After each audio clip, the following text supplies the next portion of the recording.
again here. Okay. So we do have something going, so that's a bonus.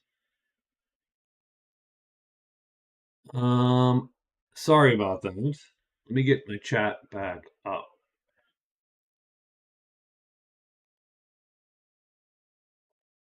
Okay. So we do have something going, so that's a bonus. All right, so yeah, my internet just dropped here for a second, but now it's back. Sorry about that. So yeah, we're playing Dragons Down. First character is half elf druid. We picked hesitation, -1 maneuver, charm. That gives us a little bit of a some wiggle during missions and haggle attempts. So +2 potentially. So we cast that the night before, and we charm the pants off of whomever. And man, if they're charm or wisdom, then we're gonna have 5. And then elemental, that's sort of our combat mainstay here. It's gonna cost all of our cubes, as you can see, and then we get a random elemental for the combat. I think the idea would be you start hidden, you cast that, and frankly, hopefully that thing fights for you, and then you go with that. We picked $15 and a staff. The staff is sort of useless to us because we can only put 1 cube on it. Actually would rather have like a short sword or something of that nature with a sharpness indicator. Um, but we'll see. So took an extra spell, took the staff. I got 15 gold with the staff is 18 gold. Let's see if we can trade somewhere early to get something useful for us. The bard got first pick of where to start. He started here with the smith and artificer, primarily because he was looking for items instead of treasure. And I'll talk about the board in a minute. Next is the halfling bard. So the halfling bard, he's a fast little sucker, and he's got 2 hit points. Not super great on the attack in terms of his speed is okay. 2, right? I took hesitation, -1 maneuver with my gold magic cube. Figured that might be useful to make this otherwise slow attack speed sort of work out. Halfling, of course, is stealthy, and so he gets to reroll a die on stealth. And musical, so if he just sits at a dwelling at the end of the day, he gets to roll a mission die and get that reward. So he can actually earn fame and gold just by sitting around.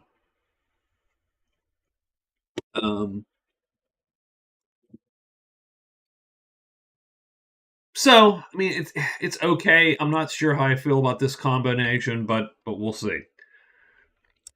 He rolled last and got relegated to the outpost, which is empty.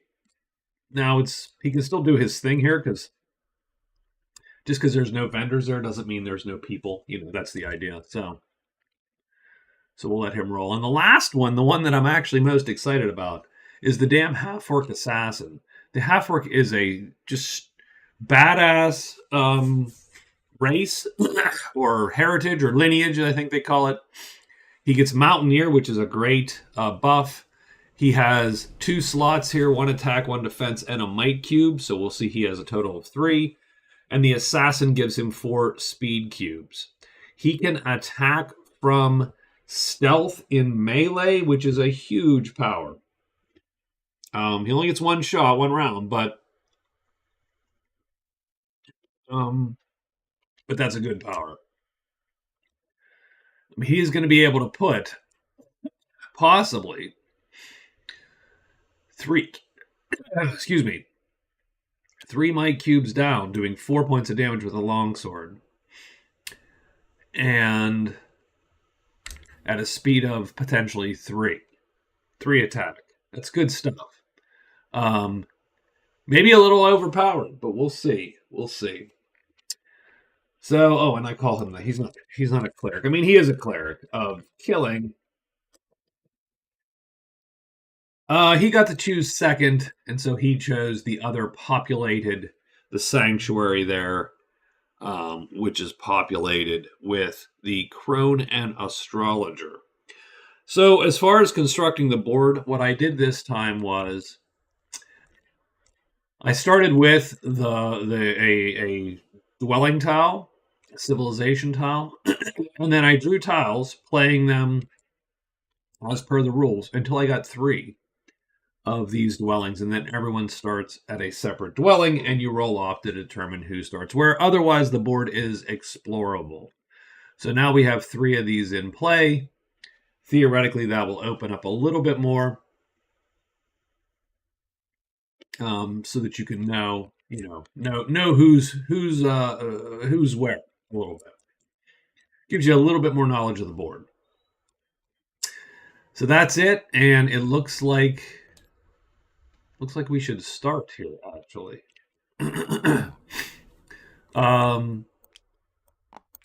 So day 1 is the Bard first. And the Bard is going to trade, I think, at the Smith. We'll trade at... Oops.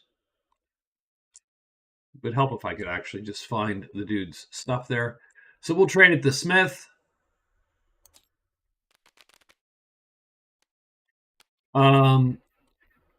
We get Hamblin's Pendant, which is reroll a search in Mountain. Portable Hole, one-time use.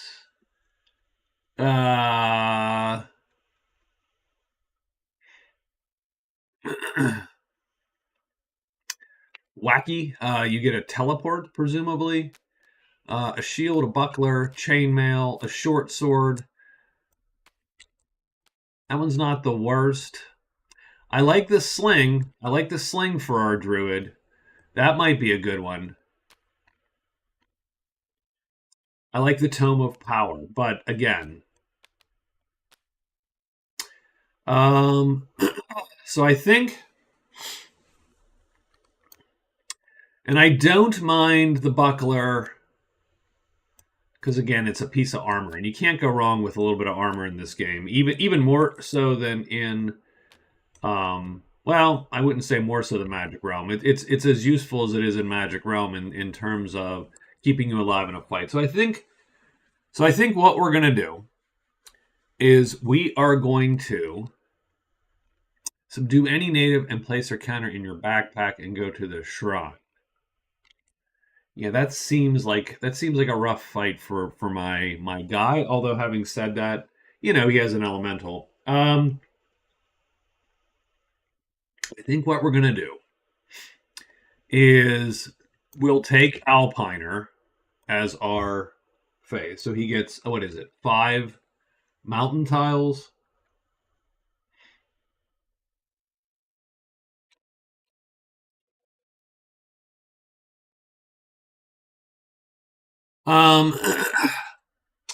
Gosh, and I wish. So here's what he gets. So if you think about it, he does 5 mountain tiles. He gets the equivalent of 15 fame points for 5 mountain tiles. So how about this? How about we change this guy a time? Well, or maybe that's just not fair at the moment. We're not going to change anything. We're just going to play it straight. I was thinking, because again, in the explore mode, it's hard to actually figure out, you might not see 5 mountain tiles. you don't see the board. So I was thinking, instead of 15 for all 5, how about you get 3 fame for every mountain tile that you visit, and then you can take the legend point at the end, or the 20 gold at the end, or something like that. Like, you could do a partial on this, but we're going to play it straight for now. So Alpiner, visit 5 mountain tiles. We'll save that. So he's going to take that. That's his first thing that he takes. He is going to then sell his staff for $3. So he will sell his staff for 3. So that gives him a total of 18 gold. He's now going to attempt to buy the sling. And this is the Smith. So the Smith likes charm. The druid is reasonably charming. The thing is, 6 gold? That sling is 6 gold. and now it's 4 gold, and he'll just take the 4 gold. That's not a bad price. And he will now use a sling for 4 gold, and he ends up with 14 gold. So that is effectively a trade phase. So he's done a single phase. That's trade. We will now group everything up. And don't get me wrong, I do want that Tome of Power. I'm actually going to write that here. Tome at Smith.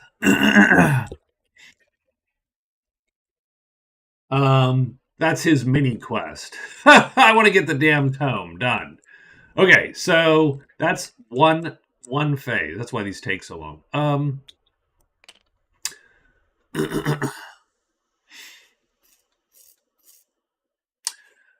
gonna head. Let's see. So we want to turn some stuff over as quickly as possible.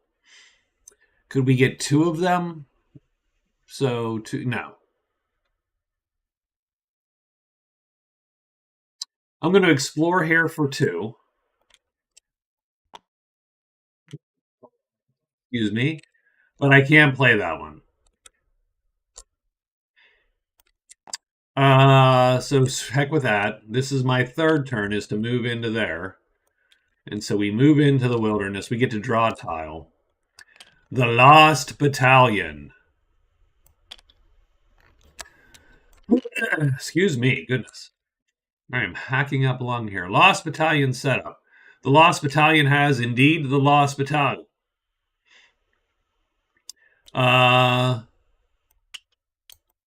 These guys look a little dangerous.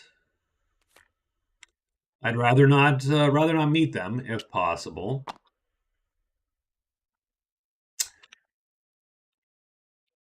So 1, explore 2, move 3.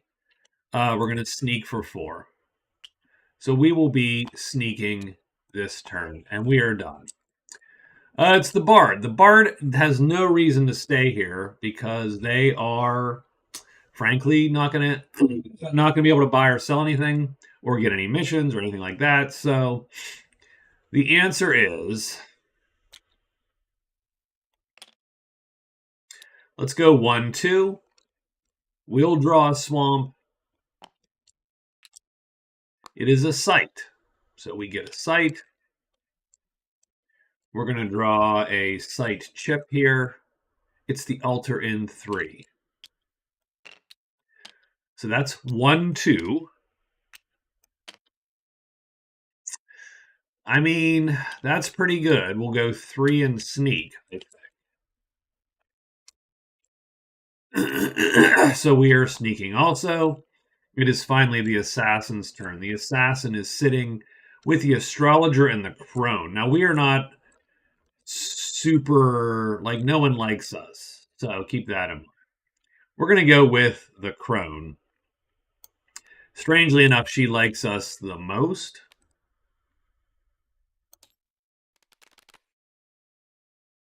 Potion of Energy, a spell book. Potion of Might is great. We actually have the money for it, too. Horn of the Dark Angel, dagger, and a short sword. Kill lizard folk, kill any native.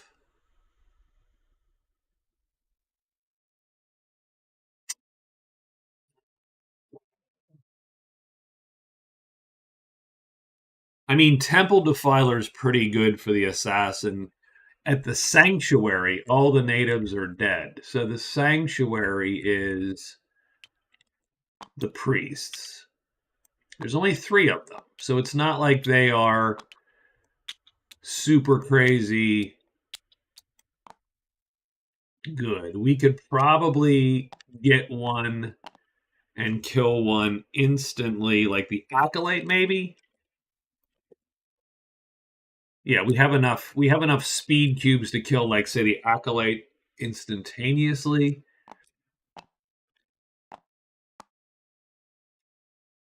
They only do, I mean, it's not super easy. I'm going to take both of those for now.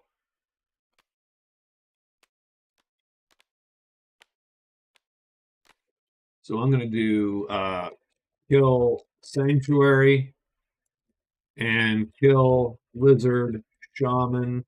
Both of those are quests that we have, so we took a couple missions. I am going to roll for this Potion of Might. I only have a 2. It's 39 gold. It is 26 gold. It's a little too much still. 26 gold. We're going to roll one more time. Try to get it to 13. No. Okay. So that's a trade phase, and I think we're good for now. Group those bad boys up. And then I'm going to actually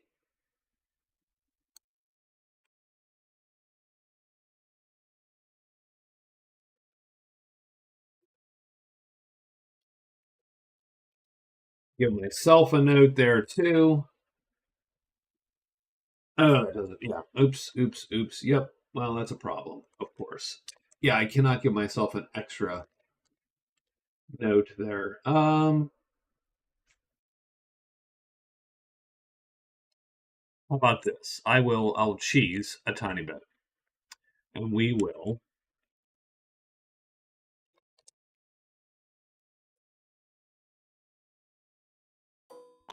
put a little marker there. Just to remember, so that's one. I think what we are going to do, and I apologize, my throat is just started bothering me when I'm streaming, because that's the way we're going to roll here. Oh, we got the keep. So we draw another thing. We get the keep. We roll to see where the keep is. The keep is in 2. Keeps pretty easy, and in 2. Done. Okay, that's good. So that's our explore. So that's the second phase. The third phase will be another explore. Ugh, a little crappier there.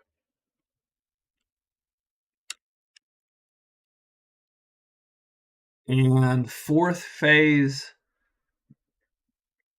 is to move up here. Done.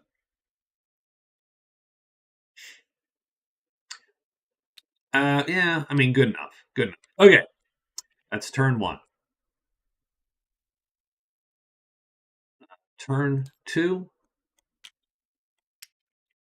Do we have to roll? Yeah, we have a couple characters that are out and about. So we do need to roll. But I somehow don't have the dice. What happened? Oh, there they are. Okay, I was like, what happened to the damn monster summon dice? And the answer is, I'm just blind as a bat. So here's our monster summoning dice. Always put them in a nice little square, and I put the white on the side, the left, if possible, since we tend to read those first. So it looks like planes are going to draw, and it looks like orcs are going to draw. So we're going to get 4 orcs. So orcs double up. It looks like 4 orcs. Okay, well,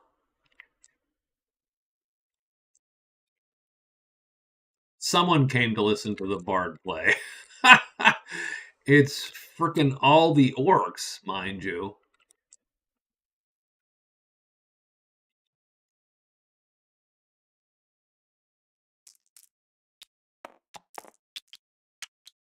And so we draw 4 rando ones, and we put those on the bard. It's a little crappy because I only try to pile these. No, they don't pile up. Okay. They did not snap, huh? Okay, so let's try to pile them up a little bit better. So, a lot of folk here. we got ones that'll make us not able to run, and then ones that will chase us down and kill us, including the Orc Lord. So pretty dangerous space all of a sudden. Hey, what's up, JJ? I am doing well. I'm glad to see you. Yeah, it was a good weekend. Had my tabletop game this weekend, and I thought it went okay. So I was happy with that. Probably drank a little too much this weekend, and I am continuing that trend right now. So the bard needs to quickly duck and hide. He is sneaking, so that works because if you're sneaking, then any blank will count, and so he is hidden. So he does not have to face the orcs. Now, what it does do is it closes off that damn altar a little bit for him, and so he's a little bummed about that. But he's not going to be. I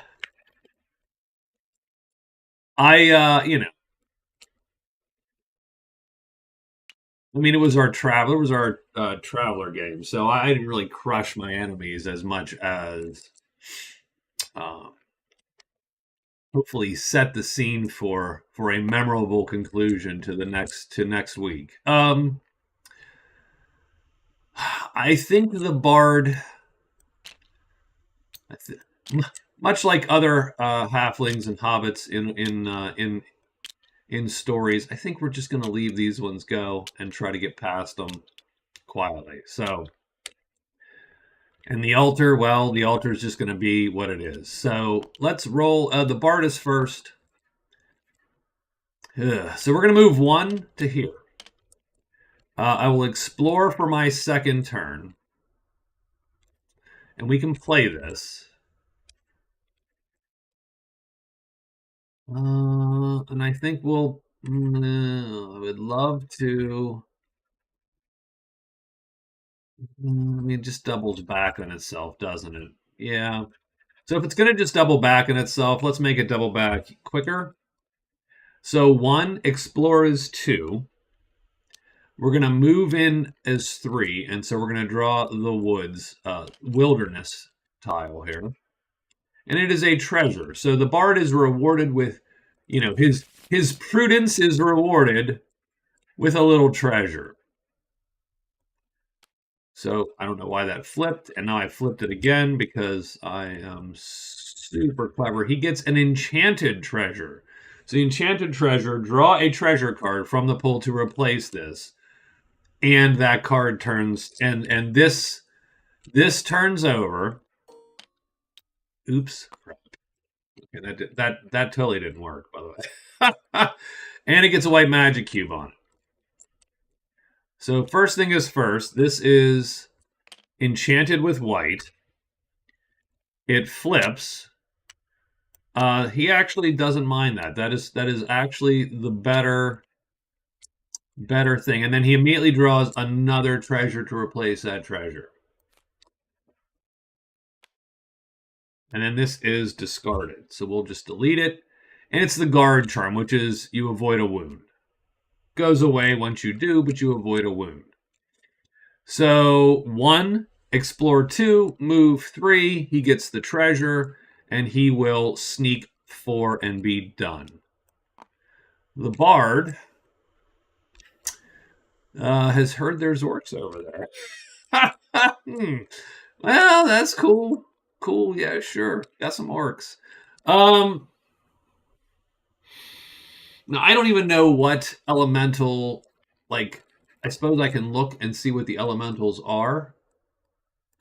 If we search the elementals, what do we see? We get a 1-0-3-0-4. These guys all vaguely seem to be fairly slow. Oh, these are the elementals. He's 0-3 or 1-2. He's 0-1 or 0-1. Or 1-0. Yeah. So the elementals seem pretty slow ultimately. 1-1 or 2-0. So I don't think you're killing all these orcs because I don't think you are You're not fast enough. You'll be gutted in a turn. I mean, you might get a hit with one of these, but that elemental is not going to win that fight against 4. Maybe 1 you might sort of luck out. And we can only do 1 sharp damage, which is not going to, which kills the Bulwark potentially, but nobody else. So I think the Druid is going to stay far away from that. But he might try to find this Lost Battalion. So let's look at the Lost Battalion. So the Lost Battalion, now he doesn't want to fight these guys. He just wants this treasure. That's all he wants. He just wants to sneak in, get the treasure, and get out of Dodge. That's going to cost him 3 to move there, though, because this is a swamp. Ugh. Well, you're a hero. I'm a prudent hero, though. I am exercising the better part of valor. The VAL, the first part. No, but that fight is just not quite there. If it was an orc or 2 orcs or something, you might try it. So we're gonna go 1. I will explore 2 to see what is there. I can play that, right? I can play it like, nope, I cannot play it. It needs 4 in a row. And this does not have 4 hex sides in a row. So I cannot play that. So that's too bad, because that's a little bit of a loss. So 1, 2 is explore. We're going to explore again to see if we can get a tile we can play, and that is not it. And then we're just going to have to sneak. So we sort of wasted that. So he did sneak. So done. We'll put the thing in his sneak box there. And now it's the assassin's turn. I think the assassin's going to bop into the cave there to see what the cave brings. It is a gate in 3. That's a bummer. So 1, oof. And all of a sudden, I'm not super fond of where he is on the map. 2, 3, 4. Done. And he does get to draw the civilization tiles for that. And he gets the Scholar and Empty. So we do set the Scholar up.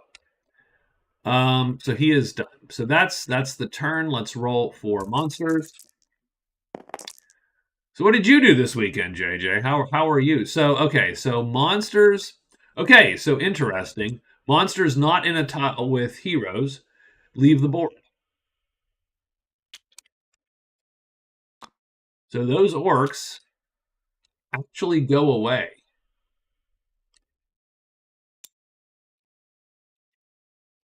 Monsters on a tile with heroes go to them, but monsters without do not. And then the question is, do we have anything, any stink? That's what this represents as sort of stink. And we have no, and no. So the orcs actually leave. So the halfling has a little new lease on life there. That altar might be in play. So let's get day 3 going. Yeah, pretty much every day goes faster until there's a combat or a trade. As soon as you do combat or a trade, it takes forever. Everything else fast. So the Druid's going to go 1, 2 to the Lost Battalion here. He will search once. And he finds the Lost Battalion. So whatever it is, this lost camp of these undead warriors. And I don't think you loot it. I think the Lost Battalion is take everything when... Oh, the final Lost Battalion kill. Okay. So you don't get... So finding it's one thing... let's see. Did I miss... I just assumed it was like everything else.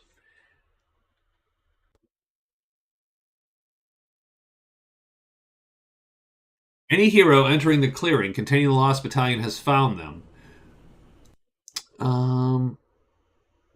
You don't need to search. Okay, so the search is useless. So I will stop that. So oops.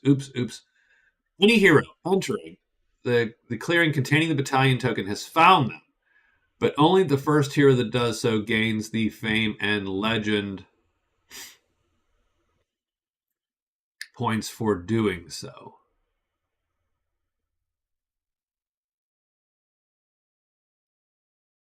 It doesn't say that there's monsters in there by default. No, I would not have been quite so brazen. I'm going to say that they don't show up by default. They only show up if you get the site, but he cannot take those treasures. Now, what he does get is he does get a legend and fame because he walked in, he found that place. So that's 2, 3, and then he sneaks for 4. Because I'd rather not get jumped by those guys. Again, there's too many of them, I think. The druid, these are slower. His guys would do better. His elemental does better against these guys than the orcs, since they're all right there undead. So they're shambly. It's a Sinbad movie, right? These guys are in. JJ says, been doing great. Didn't have an eventful weekend. Spent some time with friends, and that's it. Studying as well. What are you studying, if you don't mind me asking? So the druid's done. The bard is going to take this opportunity to go 1-2. He is going to search the altar, and he finds it. So good for the bard. The bard. So I copy that chit and give it to him, and the bard gets a legend and fame also. And now he can loot it. Now the question is, do you loot it or do you hide? Or, well, sneak. If you sneak and they do come back, then you have a little bit better chance.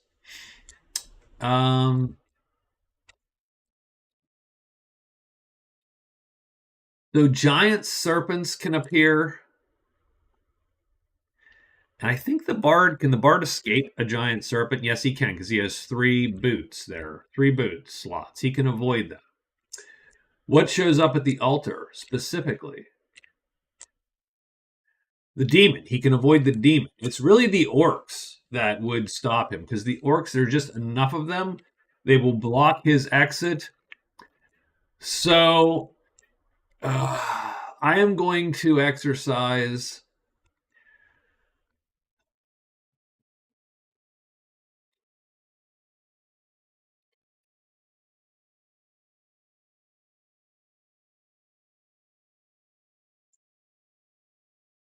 We're going to exercise caution. We're going to be smart about this. And we sneak. The assassin is next. So the assassin goes 1-2 into the keep. Oh no, he does not go 1-2 into the keep. I'm sorry. I am misreading his card. He goes 1 because he doesn't have to pay 2 for these. He goes 1 into the keep. I should have moved him up there last time because he is a mountaineer. Only pays 1. So he moves 1. He is going to trade with the scholar just to see what the scholar has. And we're looking for missions and so on, right? So let's spread these cards out. Combined.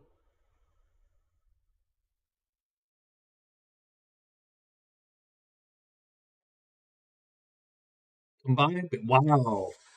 Very nice. Very nice. Electrical engineering. That's a big deal. Good for you. I had a friend who was a chemie.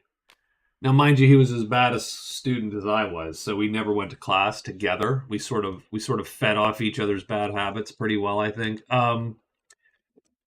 But yeah, he had quite the haul.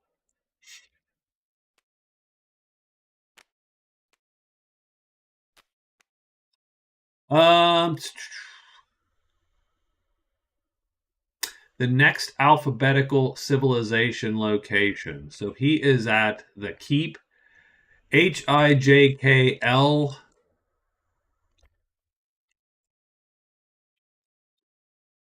So what do we got? We have the keep, the mine. I bet you it's the mine. The mine is the next alphabetical location. Isn't it amazing how well you can do it? Look, I mean, I'm not great, but I had a 3.5 in physics, and I didn't go to class ever. So it worked. It worked out. It was good enough. I mean, you know.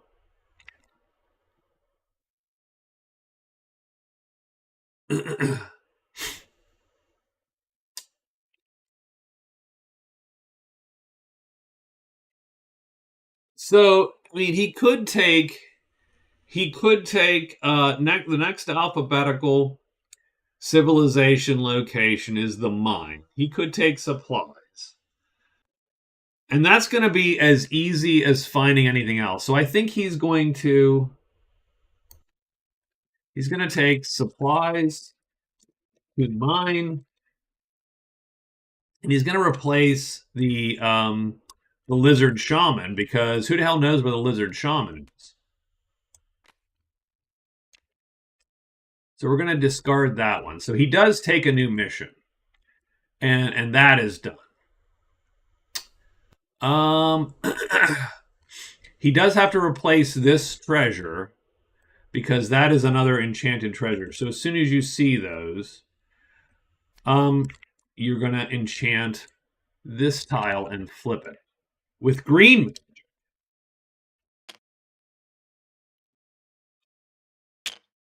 It doesn't do anything to the paths, but if you had green magic, there's green magic. That's sort of cool. So he discards that. So I'm just going to delete it.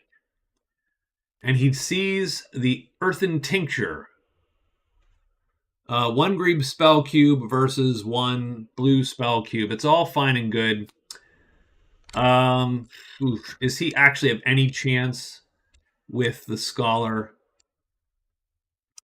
to buy these? Oh,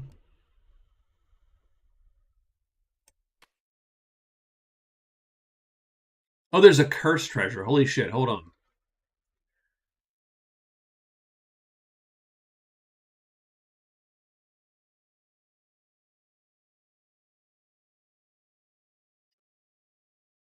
Oh, jeez. Okay, so he has a cursed treasure also. So he has to actually replace this, and then he has to roll a curse because he saw the cursed treasure. Jeez, oh man. All right, well, let's roll a curse. You roll 2d6 for a curse. I'm going to copy the curse card here. It's 3-2, so it's odd 2. So our curse is odd 2. Stumble, -1 maneuver speed. That is a terrible goddamn curse, by the way. I don't like that at all. So, okay, so we do a trade phase. We get hit with a lot of crap. We're going to group these up. We're going to hand them back to the damn scholar. We're going to be like, you know what, dude, you take your crap. But then we're going to spend a second trade phase and spend 5 gold to get this curse removed, because you're allowed to do that. So done, because he does not want minus maneuver speed. That is them. I agree with you. As long as I did actually. So the funny part was, I was not a good student. I did not go to class quite a bit, but I studied a ton on my own. So that is 3 phases for him. Right? 1, 2, 3. We'll move 4, and I will give him a phase since I robbed him of a phase here. And so he goes there, and he is done with the day. So that is that. Sorry, that's day 2. I can't. I'm not very fast. Let's roll for monsters. So again, monsters that aren't on someone go way. But we get orcs again. 4 more damn orcs. So we have to rando draw orcs. 1, 2, 3, and 4. Not great for the bard. So we have the orc champion, the axe orc, the sword orc, and 2 sword orcs actually. Now these are slower, which is sort of nice. In fact, this is nice because without the bow orc, I think we can actually run from these guys if we need to run from them.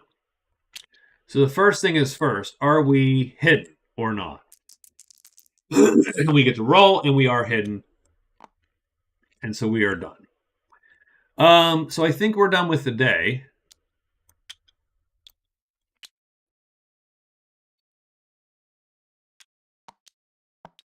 And the bard is first, and he has a fateful decision. He is going to sneak first, and as soon as he ends his action, he's got to roll. And he is hidden. Now he's going to loot 3 times the altar. So let's loot this altar. Where is the altar? It's up here. Let's set it up. 4 deep treasures and 2 normal treasures. Let's get this done here. Let's get some treasure. So we're going to roll 2 dice. Highest die is the one we pick. We get the 4th treasure. So we click that. 4th treasure is the adamantium blade. I mean, that sucks because he can't wield it. He doesn't have an... Oh, he can wield it. That is weird. Holy crap. Okay. So he, with 2 might cubes, can wield this adamantium blade. And then it gets a 3rd might cube for free. Oh, wow. This little halfling is carrying this oversized sword. The orcs laugh at him, and then he guts them. That's what I'm picturing. Now the problem is it requires 2 might cubes, so he literally is banking on he has to do 2 might cubes. But man, his damage potential is just so much better with this. So I think he equips it. So that's 1 loot. That's his 2nd phase because he snuck, he looted once, so that's 2. This is the 3rd phase. He gets the 4th treasure in the pile. That's just a normal treasure, and it is the Codex of Cognition. What does that even mean? When you learn, you may reroll. Learn a spell. So, I mean, he'll put it here first. He does get a point and fame for finding it. So that does put him in the lead. That is his 2nd phase. 2nd loot, his 3rd action overall. His 4th and final action is to draw again. And this time he's going to get the bottom card in the deck. And it is a spell scroll. So we immediately pick a random spell to go with the spell scroll. And it's something he can't even learn. So I'm going to just put those in a pile and put those in his pack. He'll probably sell it. And he is done. That was a good for him. Somehow the bard's going to win this game. The druid. Well, druid, he has to fight the Lost Battalion, so I think that's a non-starter for him. They're not there at the moment.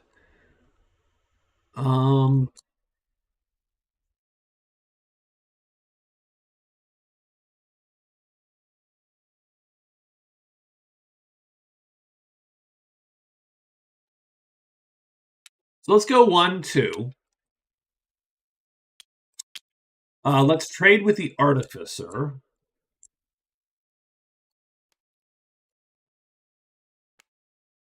To see what he has. He has a Pendant of Peace. Shoes of the Thief are great. Oh, yes, 100%. One of the best things in the game, I feel.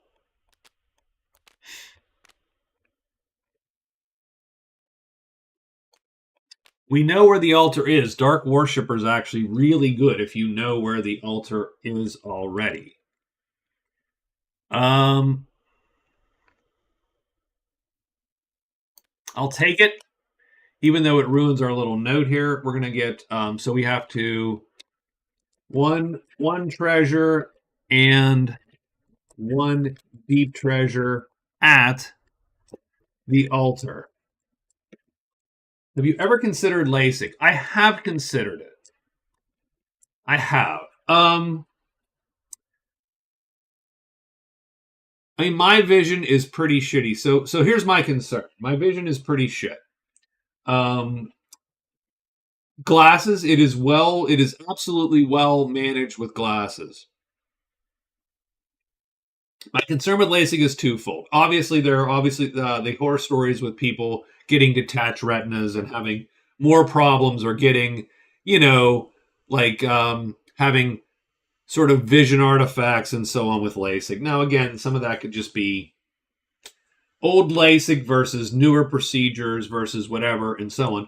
My actual fear is that I will get LASIK and they'll say, well, we couldn't get you to 20/20 because your vision was so bad. So you have to wear contacts anyway. And I'll be like, well, there's no point. Like, I don't want to have a invasive medical procedure that then doesn't solve the problem. Plus the expense, and I'm just like, well, I could buy glasses every 2 years. And, so I don't know. Yeah, I have considered it, but I have not gone that route. So I do want to try to buy the shoes of the thief. I still have $14. They're $18 by default. And our artificer here likes knowledge. And I am reasonably knowledgeable, so I'm going to haggle with him.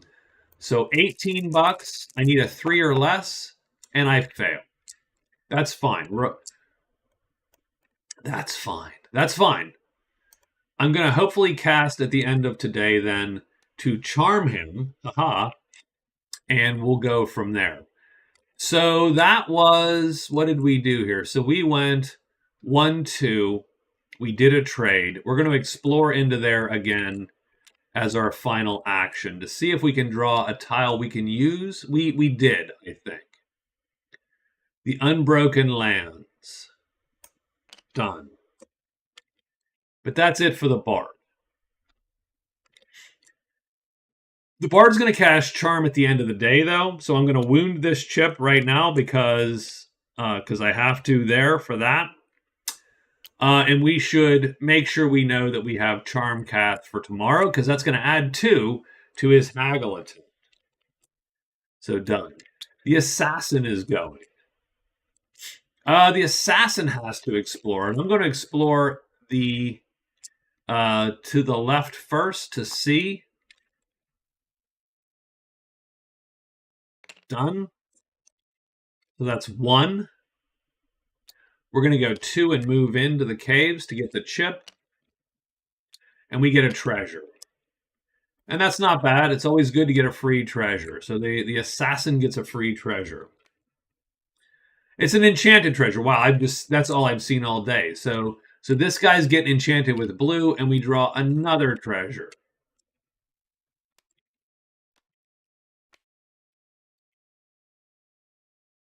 The Alchemist Mixture. Permanently replace one color cube with another color. That's pretty lame, actually. For the Assassin, that's lame. Now the nice thing is that all the blue paths are usable now because of the enchantment. So we explored and moved in 1, so that's 2. We will explore again.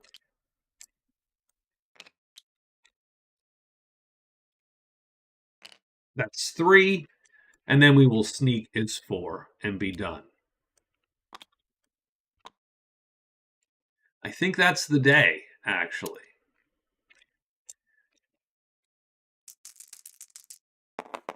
But yeah, I have indeed considered it. I just, it's one of those things where you go, well, glasses, I don't hate glasses is the problem. And I'm so used to them. I mean, I've been wearing glasses since I was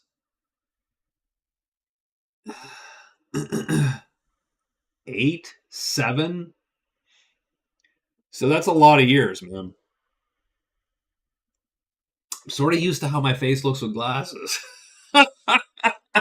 And I'm not used to how it looks without glasses. I did do contacts for 1 year, and this is back when I was in high school. And the problem was, at the time, contacts, they did not have like the really good plastic ones. And so I had, and my eyes were bad enough. I had glass contacts, and they sucked. They totally sucked. They were heavy on my eyes, and fused to my eyeball the one day. It was horrible. I did not like them at all. Anyway, so I just said, give me the glasses. I'm good. I'm gonna look like this all my life. It's fine. Um, so mountains doesn't draw anything, but the slashy bit does draw goblins to the assassin. And it's two goblins, because the goblins, you see the two dice symbol here? This little black and white symbol means that we use both dice for the number. So now we got some goblins. So let's find the goblin pile. There it is. I'm gonna grab two of them. They're random. We get the goblin peltast, which is a slinger, effectively, and the goblin battler, right? Okay, that's cool. On the assassin, yeah, I'm thinking of LASIK, but I don't mind wearing glasses. I know I won't be responsible contacts wearer, so I won't go that route either. I mean, you do what you do, right? And obviously, if you're like, hey, you know what, I'm gonna look damn bitching without glasses. You do what you need to do. My take is, if you don't mind glasses, there. I always feel there's no need to undergo a medical procedure if you don't hate the thing, the status quo, right? If you hate the status quo, by all means. But if you don't hate the status quo, then a medical procedure, especially one that is not guaranteed to not have side effects or whatever, which I don't think LASIK is. I think they say that LASIK might, well, something might happen. You might have a floaters, or you might have. I'll be like, no, I'm good. I'll wear damn glasses, and glasses might break. Now, you are a college age student. Your glasses have way less chance of you breaking than when I was in third grade and we used to play, when it froze, the game where we would slide at each other on the ice and slam into each other and see who fell down. Which I did break my glasses doing that. Okay, so anyway, I'm sorry. So we have a couple guys to deal with.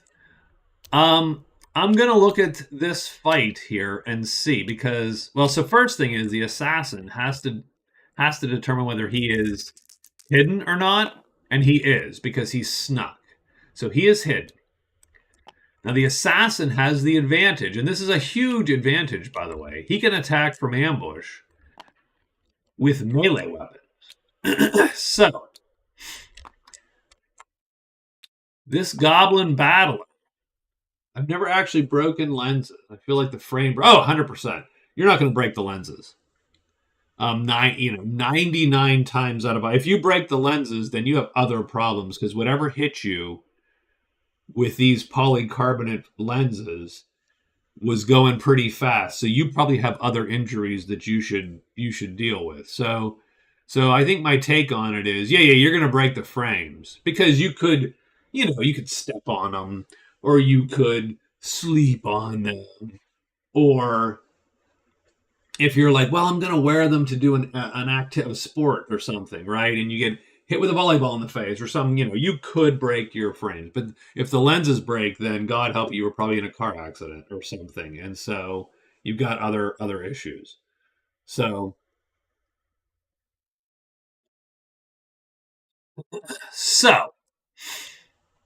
what I'm thinking is, oh man, so what I'm thinking is, so I sort of cheese. With two one-handed weapons, I allow them to equip both. I don't think that's actually in the rules. They can't use both in a round. You can't dual wield, but you can choose. So in this case, what if I, from hiding, now I'm not alerted, so I can only play 5 cubes. But what if I play like this with the dagger and throw it from hiding? That would do 2 damage. I would be attacking at a speed 3, and that would kill the Goblin Battler. Because no matter how he flips, I'm going to kill him. And then we fight this guy. And then we fight him. We just have to fight him. We can attack him from hiding, because the dagger will be gone. Because once you throw it, it is in the clearing, but it is gone. It's on the ground.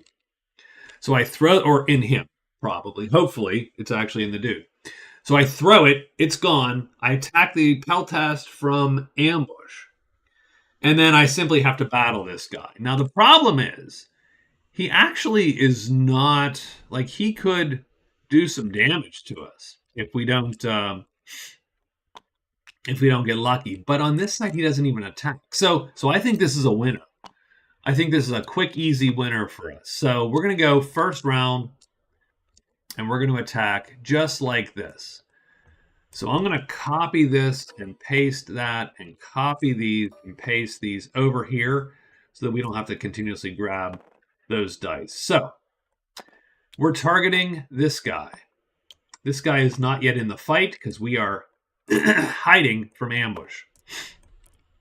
And we're playing 3 chips and then 1 chip there. He does not flip over. Our attack is faster than his defense. That means we hit. We do 1 damage plus a sharp for 2 damage. And we kill the battler. So it, boop, right in his eye. Boom, he's done and he is dead. Are we still hidden? We have to roll 2 blank. And we do. So we are still hidden.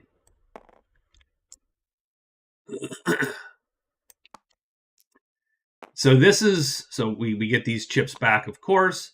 This is now gone for the moment.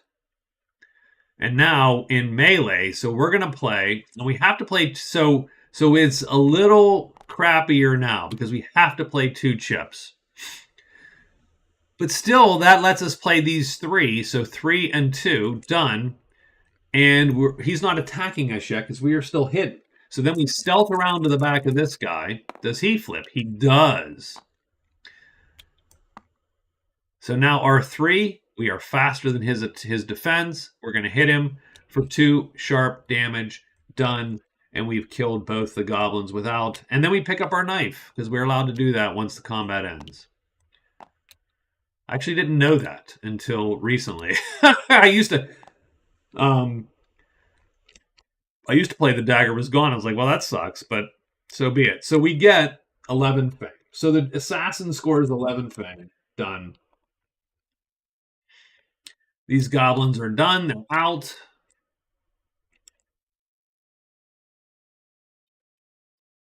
I don't know where the goblins... Oh, you know what? I keep them here. I'm going to keep them here for trophies. Done. There you go. So, that's it. That was an easy fight for our assassin. And hidden, he has a lot of easy fights. The bard is not fighting. That would be just crazy talk. He can at least get away from these guys, but he's not fighting. And that's it. That's the day. So it's day 4. The assassin is first. Excuse me. Oh, geez, I'm sorry. I hate that I'm hacking up lungs. I probably shouldn't be drinking any alcohol at this point. When my throat's a little raw. So I'm not helping it, obviously, by drinking booze. I'm drinking, by the way, Knob Creek 9-year bourbon. It is my favorite bourbon. It's not... I mean, I don't know that. I haven't tried every bourbon. But of the bourbons that are in my...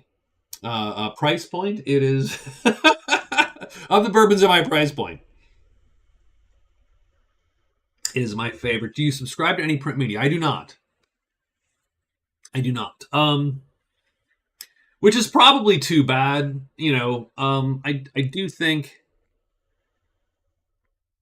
I do I used to, when I was a kid, I used to get Isaac Asimov Science Fiction Magazine, and those were wonderful short stories.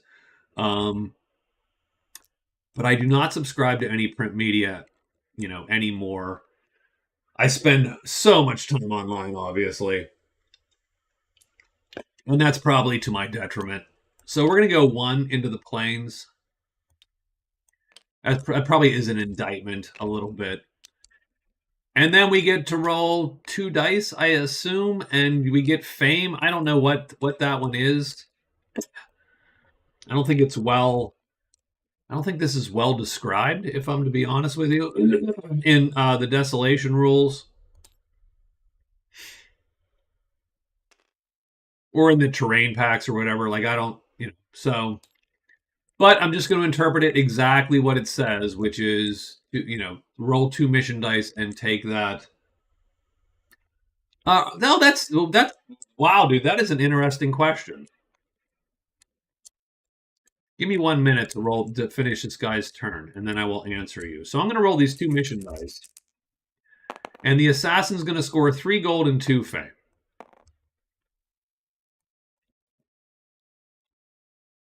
So that is 1, 2.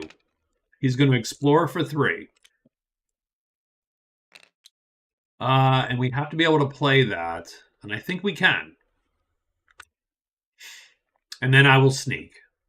So we're going to put this in the sneak thing. So that's the assassin's turn.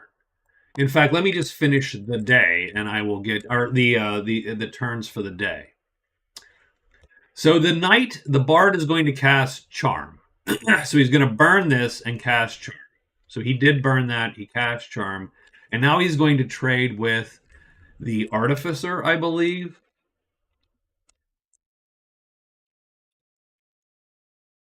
Yeah. So let me trade with my artificer here and flip his cards. I'm not blowing you off. I just want to not lose track of what I'm doing, and I will. I think.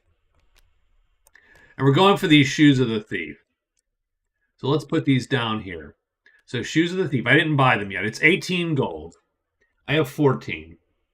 So 3 times. But now my score is 5. Because Charm adds 2 to my score. And he likes the charmy bits. Or the knowledge, I mean. And that's 5 now. So it's down to $12.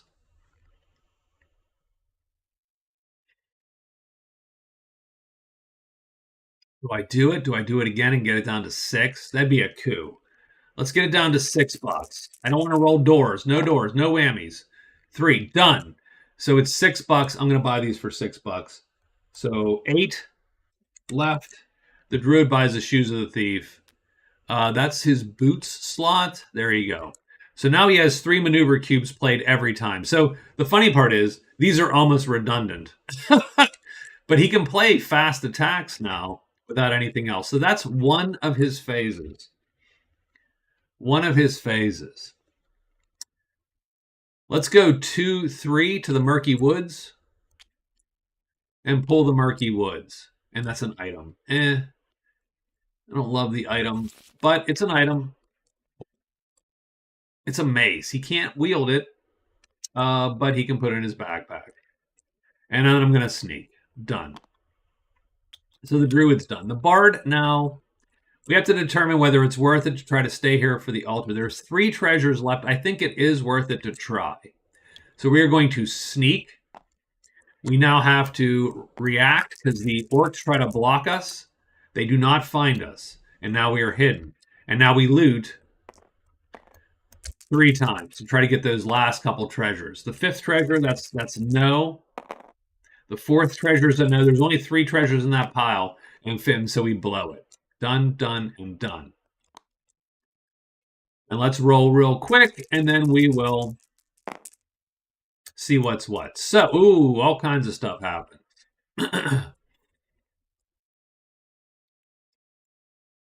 So, first thing is first. Any monsters that aren't on a tile with a hero go away. That's none. But every treasure site pulls if there's a hero in that tile. So the altar pulls the demon.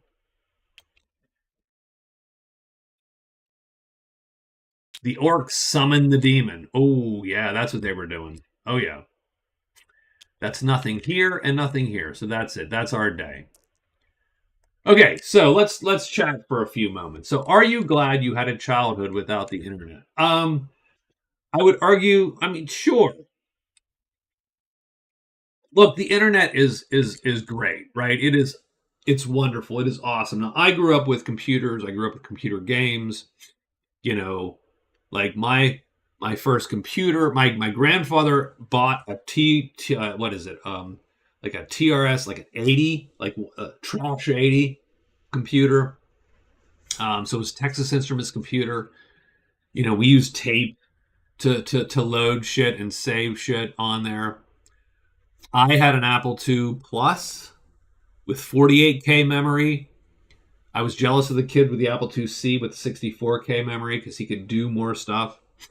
I had a teeny tiny. So, I mean, I grew up with computers and the internet, so I value all of that quite a bit. On the other hand, and I had an Atari 2600 growing up, right? Um, and so on. On the other hand, we went outside every day, right?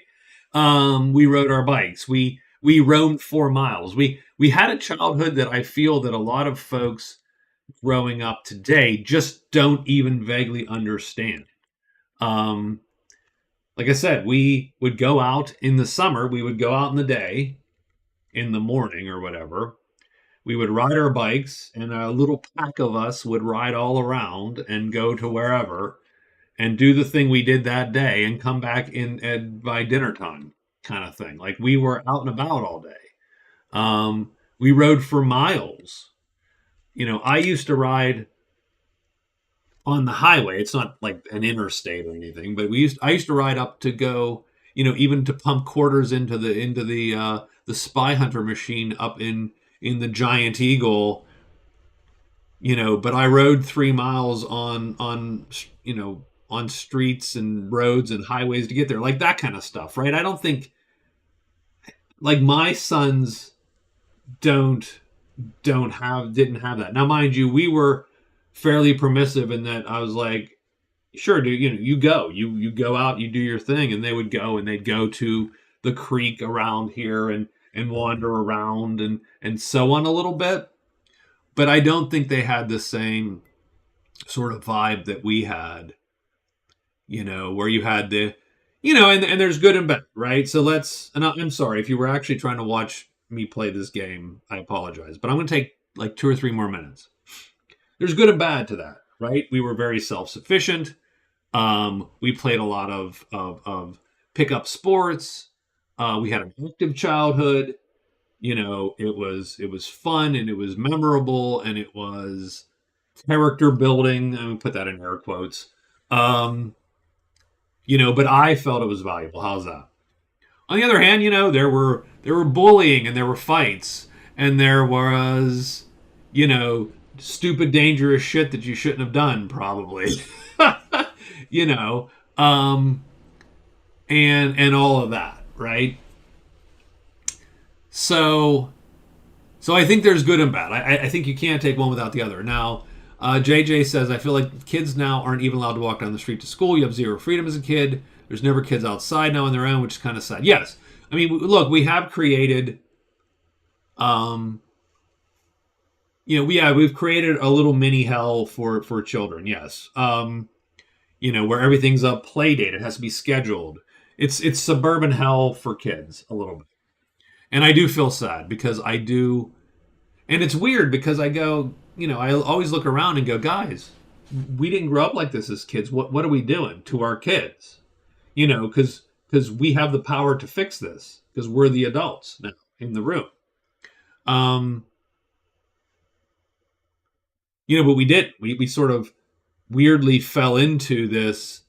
Oh, no. My kid has to, I have to accompany him everywhere. And he's in 16 activities after school because he has to be. Um, and I don't let him outside otherwise because that would be dangerous. And let's build all of our suburbs with no street sidewalks, so that no kid could even, so that he has to be on the street if he wants to ride a bike. That kind of crap, right? I feel that and don't get me wrong, I'm going to say we failed our kids, and yet I couldn't tell you what we should have done differently. Like the problem of each generation is sort of, there are forces outside of our control. It's very hard for us. It's very hard for a normal person, like me or any family who has to deal with their day to day, to sort of be aware and politically active enough to actually make those differences. Like, I always bitch about, oh, my neighborhood doesn't have sidewalks. And you go, well, how would you get sidewalks? Well, you'd have to go on some huge political campaign to get sidewalks and organize all your neighbors, and everybody would be pissed because they'd probably have to pay some tax or surcharge or whatever. And so, you know what I mean? Like, you'd have to really organize that. And I think most of us just don't have the time or knowledge or political will or whatever to do that. We're all just trying to work and make a living and get out of this, if we can, you know. Now, what I did was I as much as possible let my kids roam. They didn't have a huge area like I did, but I want my kids to ultimately be self-sufficient. Yeah, you go and roam and you do your thing, and yeah, as much as possible. So hopefully they they got what they needed. So it's the end of the day, and the druid got his boots. So the boots of the thief, a great, great toy there, because they give him 3 maneuver for free. So it really is one of the best treasures, because again, he has literally the max he could play normally without having to play them. No cubes are placed. No cubes can be added. But his hero evades as though he played 3 maneuver cubes. Done. It's as fast as he can be normally for free. So I buy these when I see them, because for the vast majority of characters, they are good. But I do agree with you, JJ. It is a little sad where we've ended up. The bard is sort of stuck in this demon altar, and there's still 3 treasures. And I think he can still run from everybody there, so I think he tries it one last day. And the assassin is, I mean, it's kind of one of the big changes in our society. Even stuff like local clubs die out, etc. People seem to have lost connections. Oh, 100%. And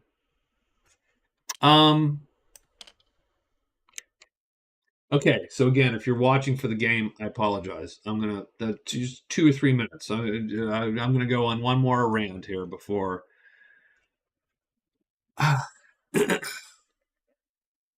Yes, we have become more isolated. We have become um, less tied to our neighborhoods and our neighbors, and it is one of those sad things. And I'm culpable of this. I don't barely talk to my neighbors, and unless you know I see them on election day, because the one guy is the he works the elections. So I see him and I talk to him there, and I might see them in the day while if I'm working on my yard, which I rarely do, by the way. You know, yeah, no, we have, and it's not just the kid thing; it's also adults. And I think that it's one of the things that churches do tend to bring to communities, is that sort of everybody gathers once a week, and that's nice. I mean, I'm not a church goer, so I don't have that. Um, but there's not a lot of other community spaces anymore where you can get together and, behave like neighbors. And we don't have as much need for it because we can just get on the internet and deal with, fake social situations. So, and it's a little bit of a bummer. And I think it's made us worse for the wear, and it has allowed bad actors to sort of take over a little bit. Because the internet is a crappy place with a lot of crappy information, and you have a lot of people that are only getting that input, like the worst possible input from things like, YouTube, and you can super easily get drawn into like weird rabbit holes, stuff like that. So there's nowhere to go. The only place you can hang out feels like a Starbucks, which is sad. I mean, and you're a college student, in theory. Now, I don't know where you're a college student, but in theory, if you're a college student, there should be places around your local college where you can sort of hang, the student union. I'm sure there are clubs / not clubs, but I mean, there probably are clubs again at the university if you wanted to do something like, oh, I want to join a gaming club or I want to blah, blah, right? That kind of thing. I mean, again, if you're a student, I don't know, you might be an older person going back to school, in which case, obviously, that feels weird to you, and I get that. But yeah, so I don't know. Don't know what I would do. So we're sneaking. First thing here, first thing I'm going to do is do this day, and the halfling sneaks. So he is hidden. He's going to loot 3 times again. He's going to try to get at least one more treasure out of here, right? He gets the second treasure out of the altar. So good for him. So he gets the second one. Oh, and it's a good one. At least in the sense that it is a good one in that he gets a point out of it. So he's going to get a 3rd point.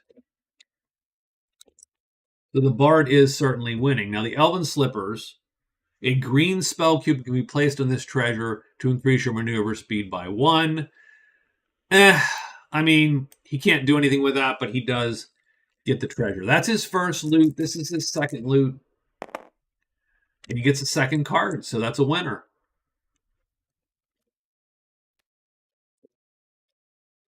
The Vein Blade. Ooh, that is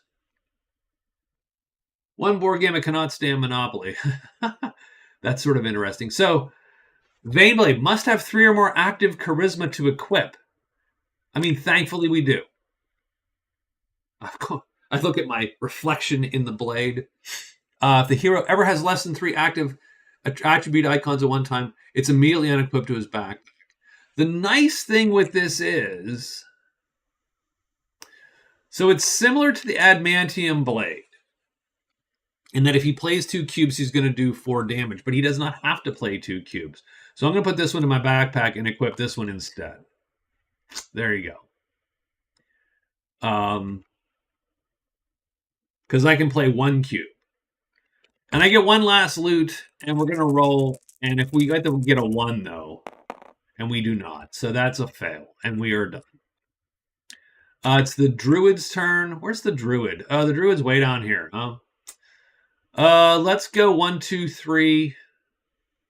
Oh, no. Let's go 1, 2, 3 into the bog.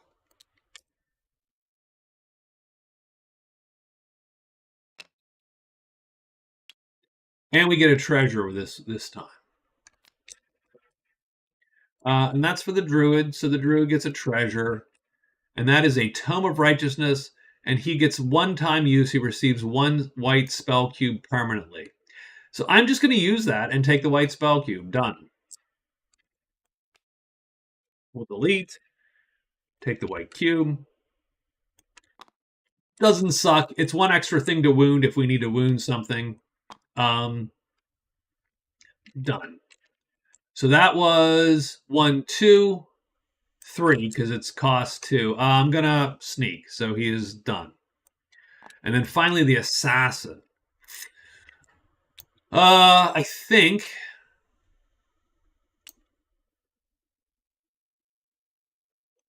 I want to head up into this foul swamp. We do, and we get an item. So that's 1, and we get an item. And we get a battle axe. And I don't think I care about the battle axe so much. It is vaguely equivalent to the longsword. It's just shorter than the longsword. So that's 1. Let's go. I don't feel like we're making at the sanctuary. So we do either have to go to the sanctuary and kill the knights. Those are the keep knights. The sanctuary is, where's the sanctuary, guys? Let's the priests, the priesty bits. So we move 1.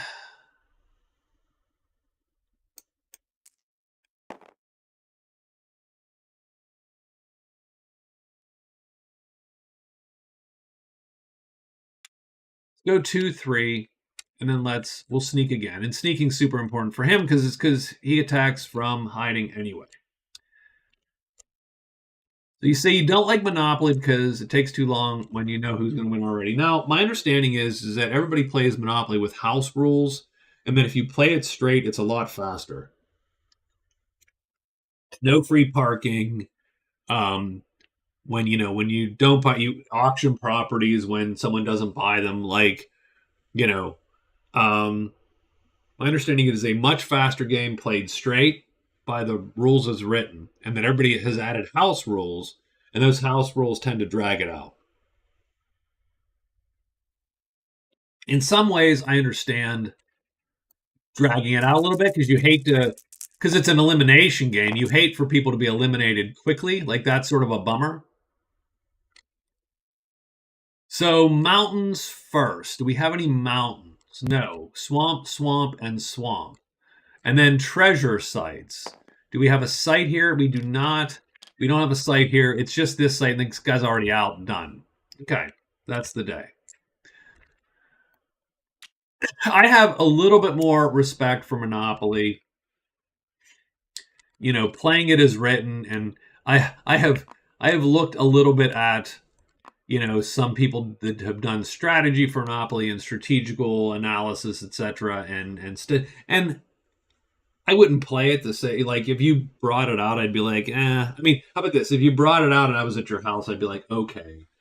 But I would never own it or bring it out, frankly. So I sort of agree with you that it's not my jam. I don't even know that I've marked the day off, so I don't know what day it is. Let's say it's day 6, 7. Let's say it's day 7 for giggles. It's time for the Bard to get out of Dodge. The Bard has pressed his luck quite a bit. So I'm going to go 1, 2, 3, 4, and I'm done. Or actually, let's just go 1, 2, 3. And that way we can end our day there and we can get a roll for a little bit of extra gold or something, right?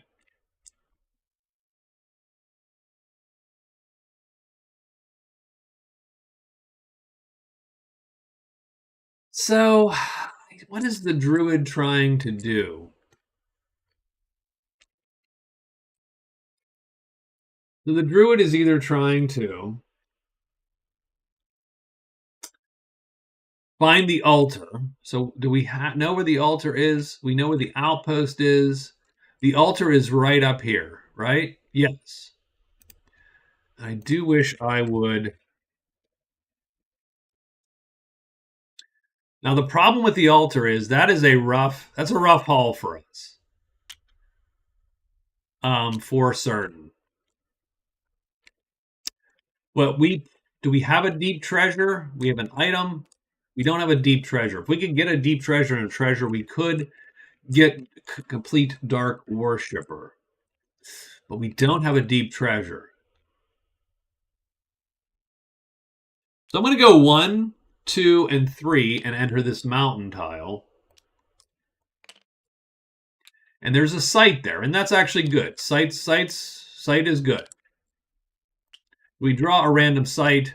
The random site is the chamber in 1. Womp womp. So what do we got here? The chamber.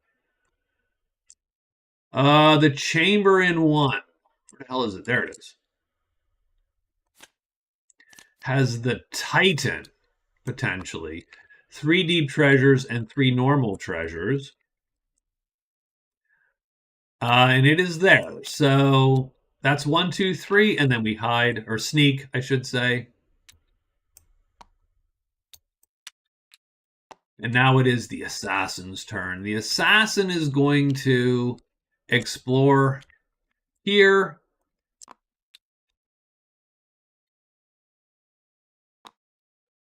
How did I get into Stroof? Wow, that is a good question. Because this is all a bad idea. Let's understand something. So he explores 1. This is his second. He'll explore again. He can actually play this one. So that's 2. He's going to go 3 and go into there. And that's going to draw a site.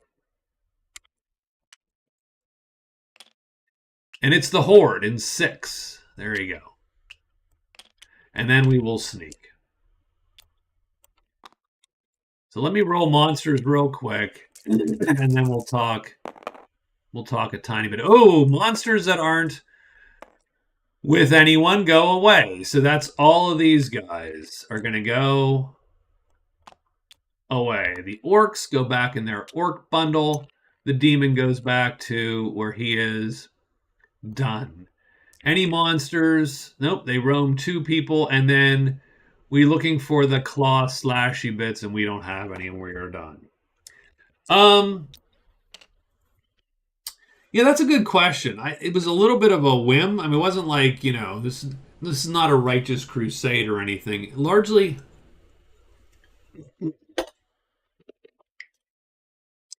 if I am to be honest, I think the reason I'm doing this is simply that, I spent a lot of evenings here on my computer playing various computer games. Or board games, but various computer games. And it is a very solitary endeavor, right? Normally.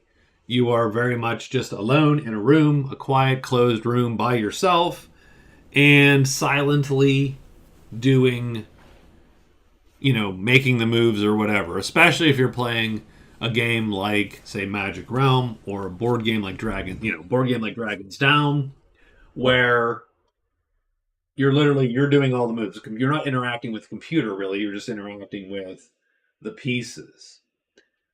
And so I think the streaming part was to simply combat that feeling of, solitary loneness that a lot of gaming tends to do. I don't, I do have people online that I game with, but we very rarely actually come together to game because we all play different games. And certainly there's not many nights where I'm going to get folks to just sit down and play a board game. Now, mind you, there are active communities with Magic Realm. There's an active community for Dragon's Down, but there's issues there too. I play a weird variant of Magic Realm. I don't actually play the game as written. Even this game, I'm considering making a little variant also, that kind of thing, right? And so, again, I'm playing alone. So I think largely it just comes down to having a reason to talk or have someone to talk to while doing these games. And for the most part, I think it's worked. Don't get me wrong, there was a long bout of stream, many months when I was talking mostly to myself. But I've done that in the past, and it comes naturally. So But nowadays, there's usually at least someone shows up for a little bit, and I can at least have a discussion with them. Or at the very least, I can pretend that I'm having a discussion with some phantom person to which I'm explaining the game. Um, and it makes me feel less alone.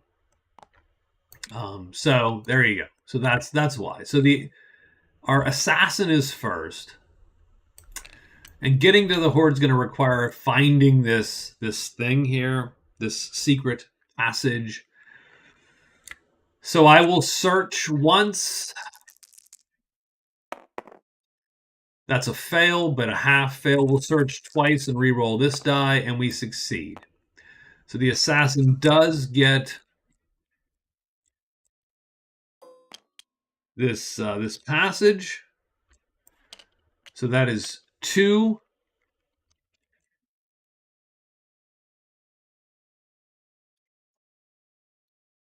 And I'm going to sneak for 3 and alert for 4 and be done.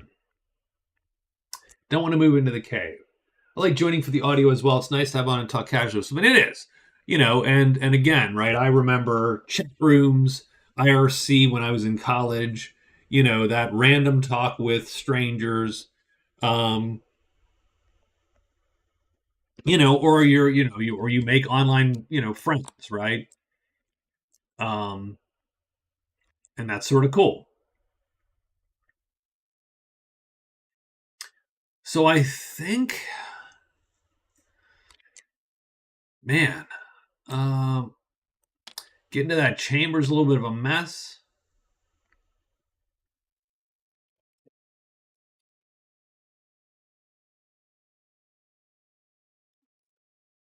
I think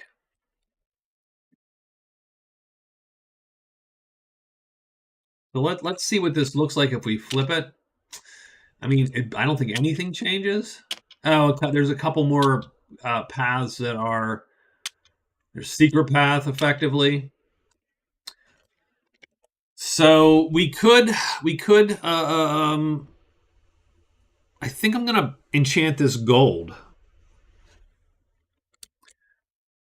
So I'm gonna take my 3 widgets here, my 3 phases, and I'm gonna enchant gold. And then I'm going to sneak. So I'm going to enchant, sneak, effectively. And then what that does is that puts a gold widget on here, a new gold widget. I do flip the tile. That barely matters. But there is a gold magic cube, so now I can use gold for free. And that's good because that gives me the ability to cast these. I don't have to rest this.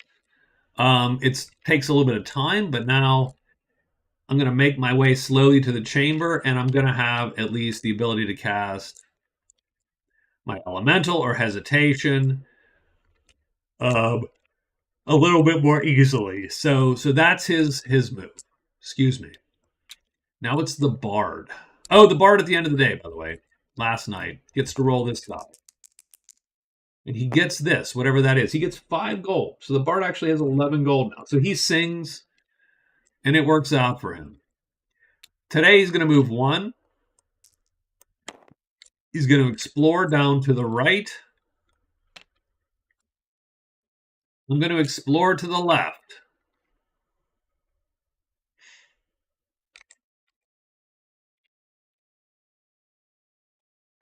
I think both of those are good. So 1, 2, 3. And what is the slowest possible thing? The giant spider could catch him. The owlbears could not. The orcs might, the giant spiders. So both of these are giant spiders.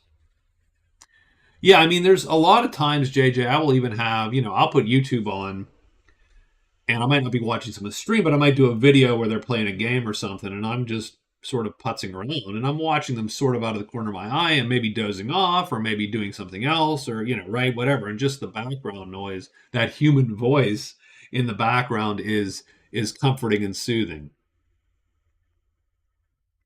It's funny. So So 1, 2, 3, and the question is, do I want to try my hand at? Do I want to jump in there? Ugh, I'm sneaky. I'm stealthy by default, so I do get an extra die.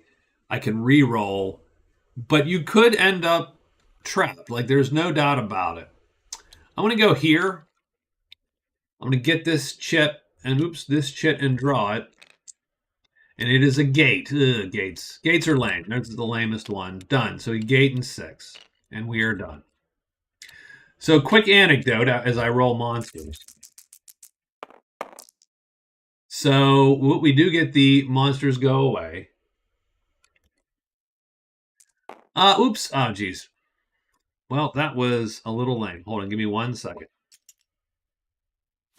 There we go. Nope, that wasn't it. That wasn't what I rolled. I rolled this, and I think orcs. I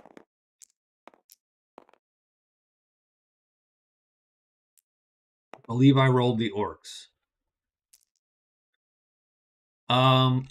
So nothing there. Nothing there. We're just scanning everybody to see if anything matches. And nothing there. I don't know. You know, so there's a couple things going on.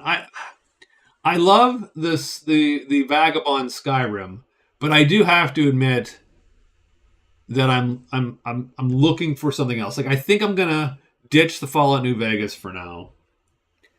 I want like a new series, if that makes any sense. And I was thinking of doing Outer Worlds as a contrast to Starfield, which I did earlier. I did last year, and I wasn't a super fan of Starfield. I mean, I got my 100 hours out of it, and then sort of fizzled out pretty hard. And it's 100 hours, so let's understand something. You know, that's a good value on a game, but not a Bethesda game, not a Skyrim. So I was thinking of doing maybe Outer Worlds. I mean, maybe Enshrouded. Maybe I do it. Maybe it's just, hey, you should do a. So I picked up Enshrouded and Palworld, and Palworld is stupid fun. Like it is a bizarrely fun game. I did not expect Palworld to be as good as it is. I might even like it more than Enshrouded, strangely enough, which is weird. So I'm looking for something to do a new series in, and I might actually even put a kibosh on the Vagabond, just cause.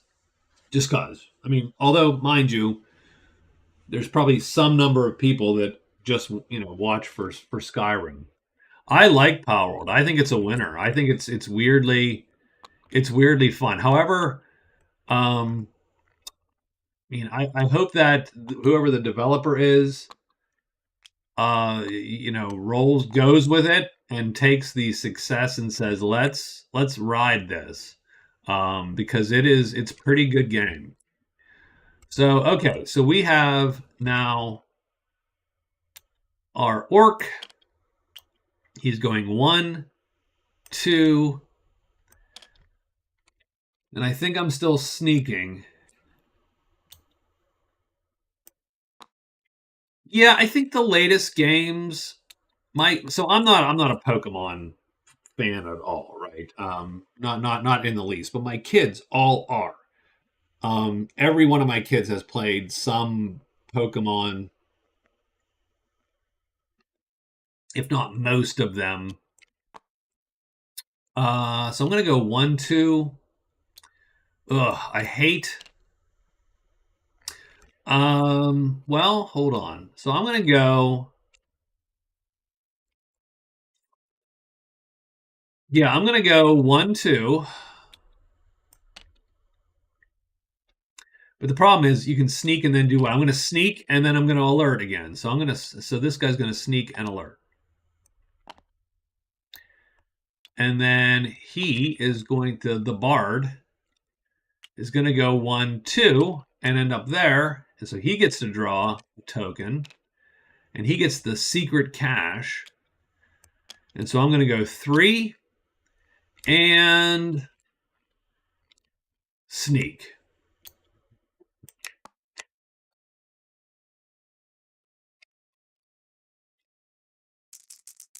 And so anyway, my kids, and they haven't really enjoyed those games as much, right? Like all the most recent ones, the 3D ones and so on and so forth, they just haven't hit for them. So we're gonna get some dragons. So we got one juvenile dragon hitting the druid. So we get him on there. We get all the treasure sites pull, which is sort of disturbing for our guys. So every treasure site pulls. So that is going to mean the bandits at the secret cache.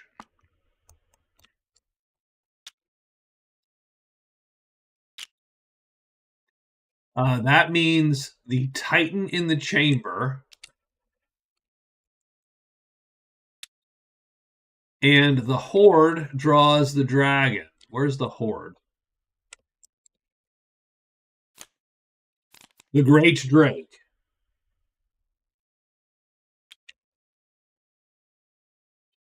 Well, I think so. Yeah, I don't know. I'll be honest. I don't know what about the new games they thought were bland. I think they thought they were fairly easy.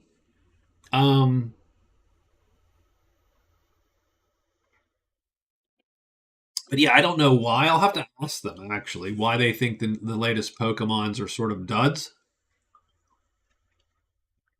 But they have not been super thrilled with most of those games. Now, I don't think you could do Power. I don't think Nintendo and Game Freak or whatever could do Power World because Power World's obviously leans into that. Haha, we're cute little sheep things with guns and you can kill them and eat them and blah, right? And I don't think that's where they want to go with Pokemon. I don't think you can quite roll that. But yeah, I think a couple of the most recent ones, like my oldest kid and my boys were like, yeah, these are too easy. Like they were easy. Yeah, I finished it. Blah. It wasn't great. It's funny as hell because like they can talk about Pokemon and go like, oh yeah, Sneaselgorp, and he's an Earth ghost type, and he does, and it's like, wow, this is like your Magic Realm. Like they know this inside and out. What moves it has, and the speed of the moves, and blah blah blah, and how good this moves against this guy, and so on. And I'm like, that is you guys. You guys got this.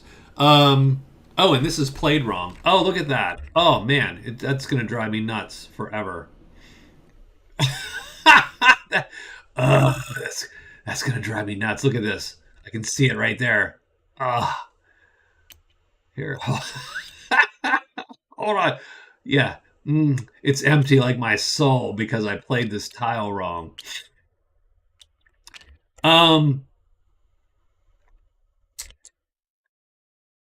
So yeah, it's very interesting, the Power World. So let's roll for the characters that got jumped. The Druid got jumped, and so he has to roll to hide, and he does. So he is hidden, and the Bard has to roll to hide, and he is hidden, and the Assassin is fine.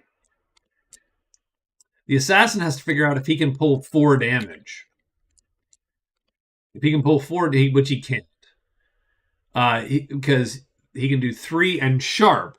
The Pokemon IP is so strong you don't need to be crazy. Just something quest crafting, etc. will go a long way. No need for guns. I think you're right. I think, and I sort of wonder at what point do you change the formula up the tiniest bit? you know, and don't do the go to gyms and beat all the gyms, because that seems to be the whole thing is, oh, you have to beat all the gyms and then you beat the final gym and yay, you won. And it's like, well, what about other like, can't you do anything else? You have this world with all these magical creatures. Can't you make it, you know, something else, right? Can't you do something else? So let's look at these fights here. So let's look at the druid first. So the druid is hidden. He can pull 2 damage, but that 2 damage is 1 sharp. So the dragon is armored, so you have to hit him twice. Having said that, you could cast Elemental and pull an Elemental to fight. And you were hidden, so you can ambush and cast Elemental. I think that's what we will do. So we're going to cast Elemental. I have. JJ asked, did you play much Elder Scrolls Online? I did, actually. I played quite a bit of Elder Scrolls Online. So I played a Dragon Knight to some level, like high, you know, like 50. And then I played a Nightblade, a drain magic Nightblade. And that was my sort of best character that got the farthest and did all and geared up and everything. And I played that character actually in a guild, and we did, you know, dungeons and so on and so forth. And it was a thing, and it was quite fun. And I like Elder Scrolls Online. I would never go back to it, I don't think, unfortunately. So I'm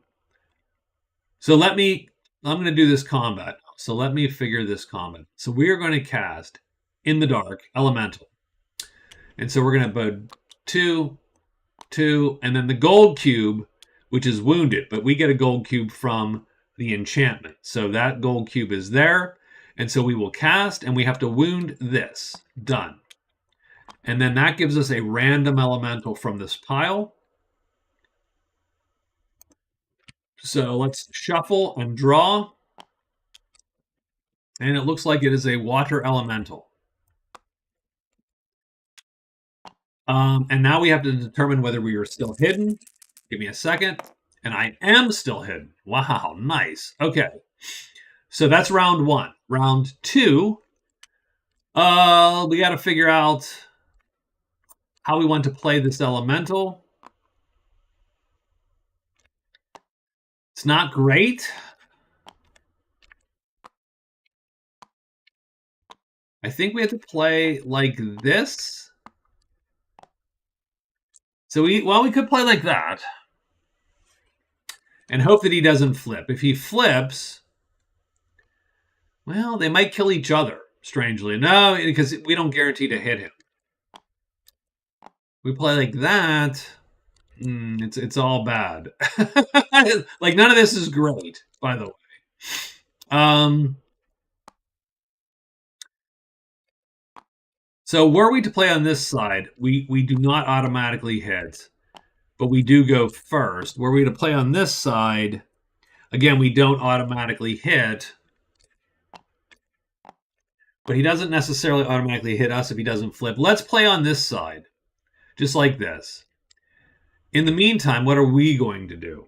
We are going to, I'm going to cast Hesitation, and I can because of the gold chip on the tile. And we're going to play 3, right? We're going to go like this. So we're going to play like this, effectively.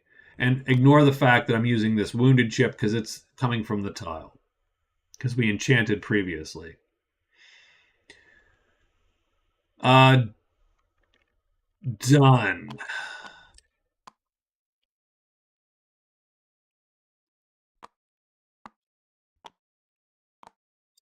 And should I...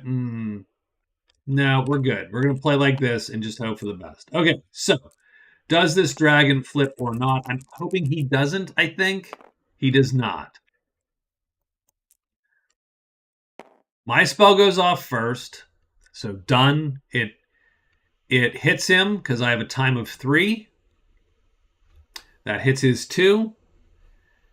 He now suffers a -1 maneuver the next time he's attacked, which is going to be now. So these guys go, and I think I think they go at the same time. So my guy goes, I mean, we'll just roll my dude first. His a -1 to maneuver. So we are equal maneuver. So we hit on any symbols and we hit. He's going to do 3 damage and kill him. This guy's going to attack back. Equal maneuver. And he's going to hit and kill him. So these things are going to kill each other. So the water elemental drowns the dragon as the dragon bites through it. But it doesn't matter because who cares if he dies? He's a summon anyway. He's not going to last past the fight regardless. But we have killed that dragon. And we get him in the trophy, and the druid gets 10 fame, and done. But we will have to rest soon because we are now out of juice. So that is this guy. Here, I mean, I'm going to guess the bard just sort of is going to sit because he's not going to be able to deal with that. And he can't run from these guys. Those bandit assassins are too fast. So he might leave. Done.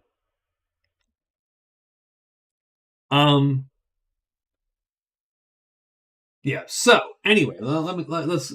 So how I played those. So here's the deal. So I played a Dragon Knight. I played a Nightblade. The Nightblade I geared up and actually played in a guild. Did a bunch of dungeons and a bunch of quote unquote dungeony raid group content, etc. I like Elder Scrolls Online a lot. It has some of the best questing in an MMO. The group content is decent. I don't love the overabundance of to be good at that game. And I don't know if they changed this or patched this out. To be good at that game, you do have to be able to animation cancel. That is a huge deal in getting your DPS up. Is being able to,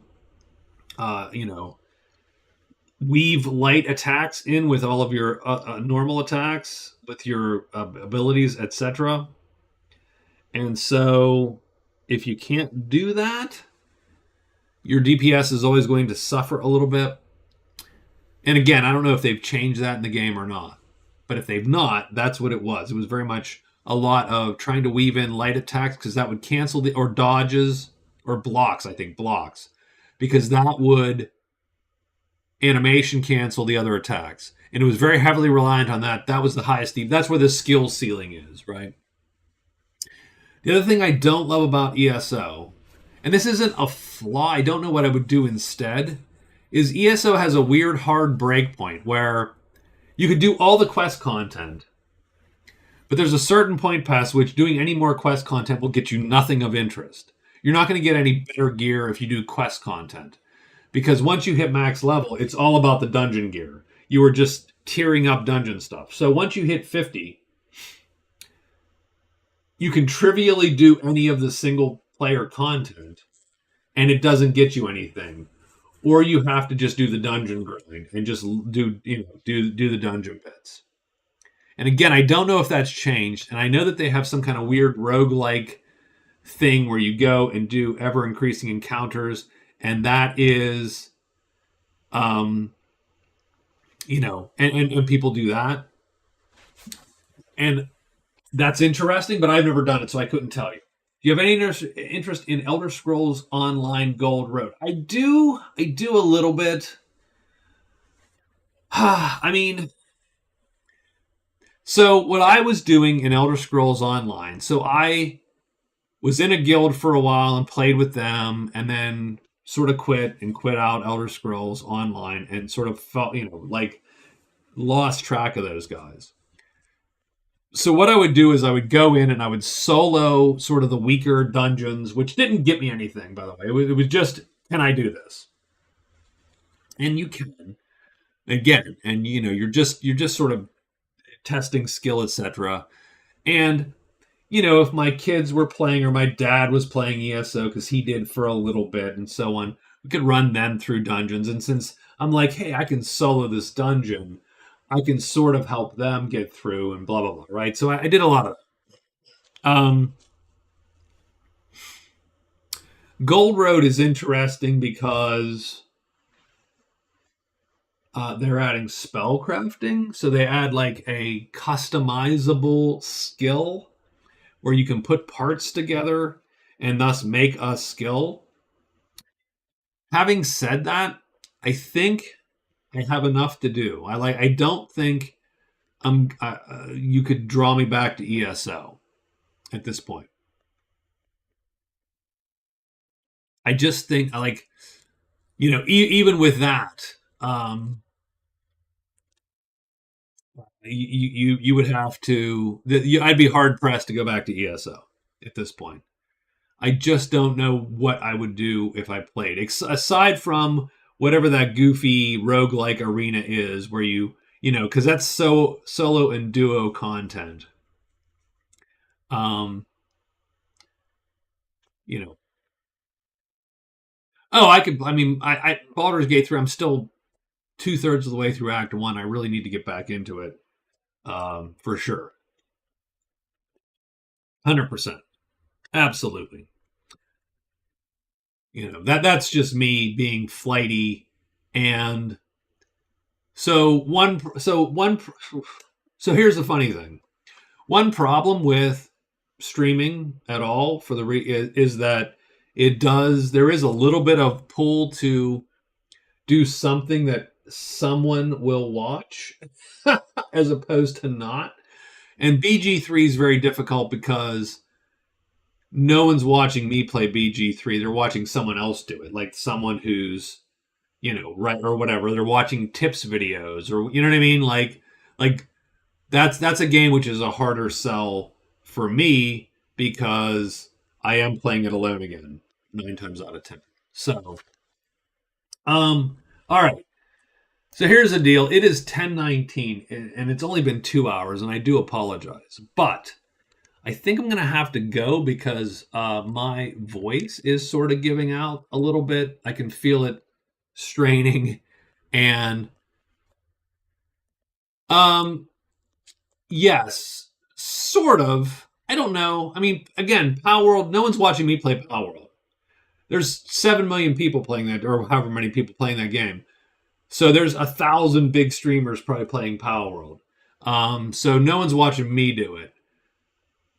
I bought it because it was super weird.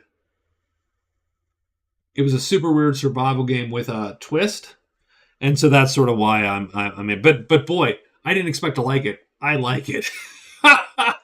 So I might play it online. Anyway, I'm gonna go. I apologize. I'm gonna have to go.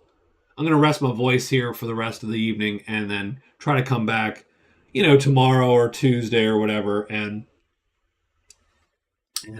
so anyway, talk to you guys later. Thank you for hanging out, JJ, carrying the night for me, and I will save this game, but I probably won't play it again because you know why?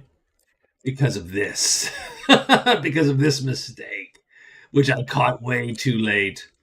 I think I built the board with that originally, and that's just been sitting there the whole time. So anyway, all right, I'll talk to you guys later. Have a good evening.